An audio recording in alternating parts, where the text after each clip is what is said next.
Ok, salut tout le monde, j'espère que vous allez bien. Nouvelle vidéo en ce 6 janvier.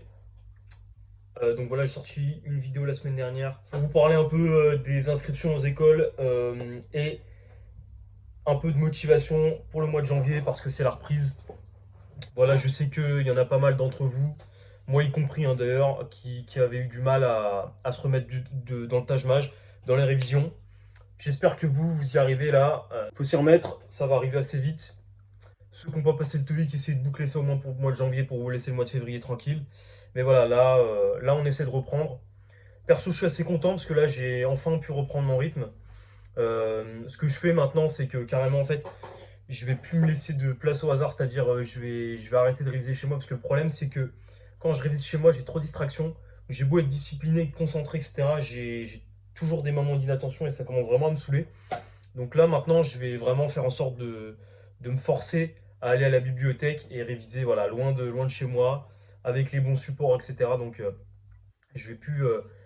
Comme ça, je vais être le plus efficace possible. Je vais faire des grosses journées de révision. En fait, je vous dis ça parce qu'hier, j'étais à la bibliothèque avec un mec de ma prépa.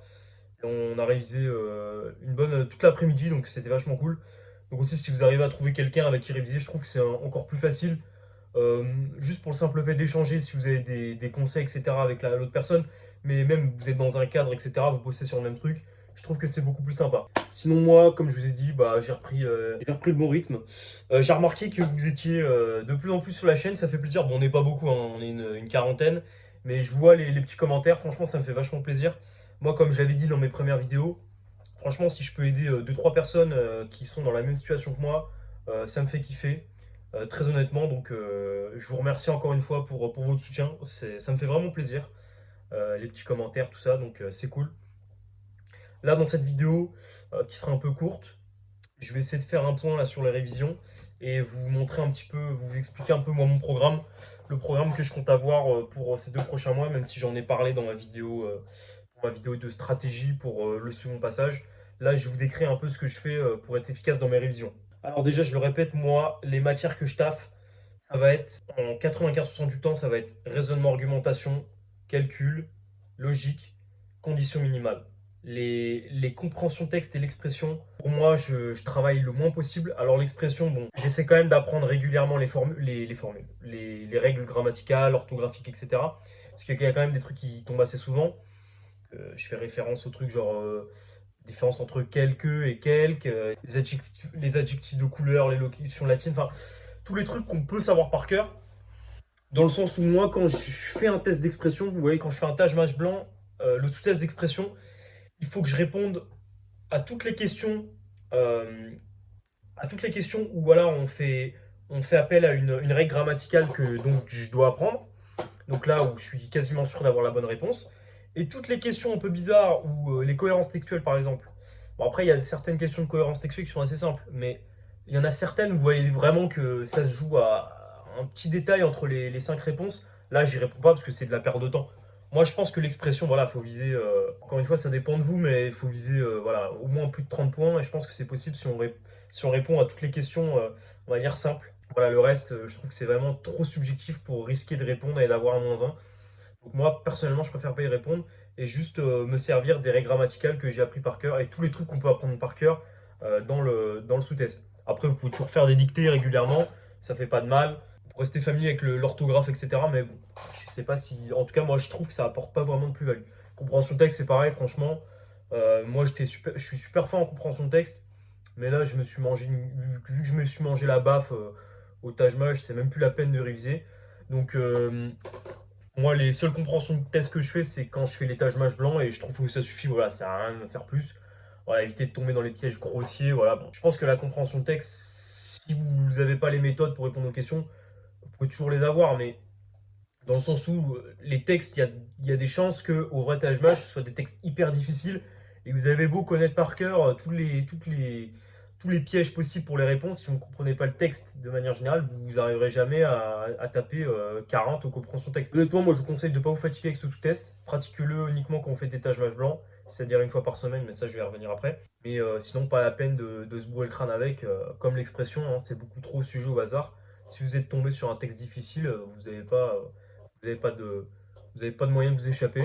La seule chose que vous pourriez éventuellement faire, c'est vous concentrer sur 2 textes au lieu de 3 pour avoir 10 minutes par texte et avoir le plus de chances possible de répondre à vos questions. Voilà, donc moi, mes journées, ça se passe comment? Bon, je vous rappelle que moi, je suis en année sabbatique, donc j'ai toutes mes journées de libre. Bon, après, j'ai le bénévolat, le sport, le travail. On va pas dire c'est non plus de 8h à 20h, non. J'ai des trucs à côté, mais on va dire pour le matin et l'après-midi, je peux m'organiser. Alors, ce que je fais en général, c'est que par tranche de allez, 3-4 heures, je m'adonne à un sous-test. Voilà. Moi, je peux me permettre de le faire. Après, ça peut être 1 ou 2 heures. Mais voilà, par exemple, le lundi, ça va être le matin, ça va être calcul, l'après-midi, condition minimale. Euh, le mardi, ça va être logique, l'après-midi, ça va être raisonnement, argumentation. Et voilà, et en gros, ces 4 sous-tests-là, ils vont tourner, tourner, tourner tout le temps. Et donc, ces tranches de 3-4 heures, soit ça va être de la pratique d'exercice, ce que je fais de plus en plus, soit ça va être de l'apprentissage de cours. Je pense qu'il faut être humble. Moi, pendant longtemps, là, j'ai enchaîné les exercices un peu bêtement, mais je trouve que ça fait pas de mal de temps en temps de reprendre son cours, de revoir les fondamentaux, même si on pense que c'est acquis. Ça peut pas faire de mal, surtout en calcul et en conditions minimales. Donc voilà, là, je vais essayer d'alterner un peu plus. Là, j'ai fait beaucoup trop d'exercices. Je trouve que c'est pas une très bonne chose. Je vais reprendre un peu les cours voilà, sur les livres, Prep My Future, les ressources que je vous avais indiquées dans une vidéo qui est dédiée à ce sujet. Reprendre un peu tout ça, reprendre les cours. Voilà, n'ayez pas d'ego. Hein, vous dites pas il reste 2 mois, vous avez largement le temps de revenir sur les cours. Comme ça, vous êtes sûr que c'est acquis et vous êtes sûr de répondre bon à toutes les questions faciles qui ne demandent que du cours en théorie. Alors évidemment, moi pour ce qui est de la logique, je vais la travailler un peu moins. L'accent va surtout être mis en raisonnement argumentation, en calcul et en conditions minimales. La logique, voilà, je la fais pas. Je la fais, si je la fais, ça va être une heure dans la semaine, 1 heure ou 2 heures dans la semaine. Hors tâche mage, hein, je parle bien. Mais voilà, pas plus, parce que j'arrive quand même à avoir des très bons scores en logique. D'ailleurs, je suis en train d'écrire la vidéo qui sortira sur la logique pour vous permettre d'avoir un très bon score en logique. Donc soyez patients. Mais voilà, la logique, je pense que moi, vu que j'ai énormément travaillé la logique, enfin, je suis assez fort en logique et je l'ai énormément travaillé, donc voilà, je commence à lâcher un petit peu le truc. En tout cas, tant que je vois pas que je fais des sous-perfs là-dessus, je reprendrai pas le truc. Là, c'est pas le cas. Donc voilà, je peux me permettre de la mettre un peu de côté pour me concentrer sur conditions minimales, calcul et raisonnement argumentation. Donc ça, c'est la partie cours. Maintenant, la partie tâche mage. Alors moi, je vais essayer de faire 2 tâches mage par semaine. Je peux me permettre de faire ça parce que j'ai pas mal d'annales en stock. J'ai pas mal de bouquins, pas mal de ressources. Maintenant, si vous n'êtes pas comme moi, vous n'avez pas non plus 30 000 tâches-mâches blancs sous la main, réservez-les. C'est-à-dire, faites-en un par semaine, je pense que ça suffit largement. Maximisez les cours, les exercices, refaites les exercices, etc. Comprenez les notions dans les sous-tests. Et en fait, si vous arrivez à faire l'essentiel des questions qui sont déjà dans le peu de bouquins que vous avez, normalement, on ne devrait pas avoir de problème pour le reste. C'est juste que, voilà, il faut que vous soyez le plus efficace possible. C'est vraiment important que vous soyez en mode concours, quoi. C'est-à-dire que vous fassiez pas l'épreuve voilà, en mode vous en foutez, vous allez sur votre téléphone. Non, il faut vraiment que vous mettiez en conditions réelles, c'est hyper important. Comme ça, vous serez beaucoup moins décontenancé le jour du vrai test. Moi, je vous avais dit en novembre déjà, tout le mois de novembre, j'avais enchaîné beaucoup d'annales. Et peut-être le problème, ça a été de trop les enchaîner. Du coup, j'ai un peu perdu cette notion-là de concours. Et je prenais un peu. J'étais un peu en mode usine, donc je prenais un peu chaque tâche mage en mode voilà, c'est un nouveau, et puis au pire, je ferai mieux sur le prochain, etc. Non. Prenez vraiment chaque tâche mage individuellement, sérieusement. Voilà, soyez sérieux quand vous le faites. Euh, Parce que des fois, vous allez être confronté à des problématiques. Si ça vous arrive au concours, vous serez content de les avoir anticipées. Par exemple, je sais pas, un truc à la con, moi ça m'arrive des fois, quand j'écris sur la feuille le brouillon, donc je rappelle au tâche mage, vous pouvez écrire à côté des questions, il n'y a pas de brouillon au tâche mage, mais vous pouvez écrire à côté des questions pour écrire les équations, les formules mathématiques.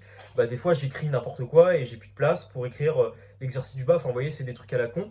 Mais sur le moment, du coup, ça fait paniquer. On se dit, ah mince, etc. Je perds du temps, je perds 30 secondes, je perds 1 minute. Donc c'est bien anticipé. Ou le stylo qui marche plus, je sais pas, il y a des trucs qui peuvent vous arriver où vous paniquez dans votre tâche mage officielle. Et si c'est des choses que vous avez vécues avant en faisant des entraînements, bah du coup vous serez beaucoup moins stressé et vous allez pouvoir gérer ça mieux. Donc, voilà, négligez pas cette partie. Il y a une partie cours, il y a une partie théorie, mais il y a une partie concours aussi. C'est-à-dire il faut vraiment au moins une fois par semaine. Franchement, je pense que c'est le minimum si vous voulez avoir un très bon résultat. Faites au moins une fois un tâche mage par semaine, voilà, et passez autant de temps sur la correction. C'est hyper important. La correction, il ne faut pas la prendre à la légère. Dites-vous, dans la mesure du possible, que les exercices vous avez eu faux, vous n'avez pas le droit, si vous les recroisez, d'avoir faux encore une fois. Sinon, c'est qu'il y a un souci. Moi, personnellement, je regarde vraiment les questions où j'ai eu faux. je m'interdis d'avoir faux si je la recroise cette question. Bon, après, force est de constater que ça m'arrive quand même de me tromper 2 fois sur une même question. Mais voilà, pour éviter ça, notez. Moi, j'ai des petites fiches où j'écris les exercices sur lesquels je me suis trompé avec la méthode, etc. Bon, je fais surtout ça sur les exercices. Avant, je faisais ça sur tous les exercices sur lesquels je me trompais. Maintenant, j'essaie de centrer ça sur les exercices compliqués sur lesquels je me trompe, mais où je vois qui tombent assez régulièrement dans les tâches mages. Voilà, pour pas non plus gaspiller 500 fiches. Mais voilà, le fait que vous fassiez une faute, ça doit pas vous dire, bon bah tant pis, tu fais faute. Non, non, faut vous dire pourquoi j'ai eu faux, qu'est-ce que je peux faire pour éviter ça. Euh, Est-ce que là, par exemple, vous voyez, j'ai eu 29 sur 60 raisonnement argumentation. À quelle question j'aurais pu répondre? Ça aurait été, franchement, j'aurais pu répondre et pour avoir 40. Dites-vous ça, quels sont les. Et puis ça va vous apprendre aussi à analyser comment dire, les questions faciles et pour que vous serviez de vos 20 minutes le plus efficacement possible, vous ne perdiez pas 1 minute 30 sur une question difficile à laquelle vous n'avez même pas répondre. Je le répète encore, j'ai déjà dit maintes et maintes fois, mais soyez réguliers. Le tâche match, c'est pas une fois tous les 3 jours. Surtout que là, il y en a certains, vous allez rentrer en stage, il y aura les partiels, je sais pas à quelle date, vous avez d'autres occupations, etc. Donc vraiment, il faut que vous soyez discipliné. Il faut que les 2 heures où vous fassiez le tâche match tous les jours, soit vraiment tous les jours, quoi. Vous ne vous arrêtiez pas. Comme ça, vous êtes sûr d'avoir les meilleurs résultats possibles. Donc soyez réguliers et soyez disciplinés. Surtout que c'est la dernière ligne droite, donc ce serait quand même bête de lâcher prise maintenant. Voilà, en termes de volume horaire, je pense que pour réviser le tâche mage, là, pour les 2 mois qui restent, essayez de vous adonner à 2 heures par jour. Ça fait à peu près 14 heures par semaine. C'est pas mal du tout. Ça fait 56 heures par mois. Bon, bref, on va pas aller trop loin, mais c'est pas mal, ça suffit. Surtout que vous avez déjà de la révision. Si vous le passez pour la deuxième fois, hein, bien sûr, vous avez déjà de la révision qui a été faite entre le mois de septembre et le mois de décembre. Donc, essayez de vous mettre à 2 heures par jour. Pour moi, c'est le mieux. Si vous avez la possibilité le week-end de monter à 4, 3, 4, 5 heures, euh, bien sûr, c'est bien. Plus vous allez travailler, forcément, meilleurs seront vos résultats. Après, on ne travaille pas de la même façon, vous ne comparez pas. Hein, c'est pas parce qu'un tel il travaille 8 heures, qu'un tel il travaille 4 heures, que le mec qui travaille 8 heures va être meilleur. Le plus n'est pas forcément le mieux, mais en vous donnant le plus de temps possible à la révision du tâche match, il faut admettre que vous réussirez mieux que si vous mettiez 2 fois moins de temps. Enfin, ça paraît logique. Donc oui, je disais, le volume horaire est pas super important, parce que moi je connais des gens, ils révisent en 2 heures, ils sont hyper efficaces, très concentrés, ils pensent à rien, pas de distraction. Alors qu'il y a des gens comme moi, hein, moi je m'inclus dedans. Vous voyez, des fois je vais passer 4 heures et je vais regarder les messages de temps en temps, je vais faire ça de temps en temps, et je vais être un peu dissipé.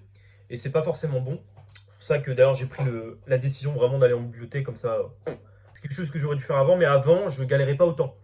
Là c'est vraiment, je sens que je commence à être un peu à bout, donc il va falloir se ressaisir et vraiment couper un maximum les distractions. En tout cas c'est tout pour cette vidéo. Si on récapitule, voilà, soyez réguliers, travaillez les sous-tests, les 4 sous-tests, logique, raisonnement, argumentation, calcul, condition minimale, pour essayer de gratter le plus de points possible. Ne lâchez pas, remettez-vous dans le jus.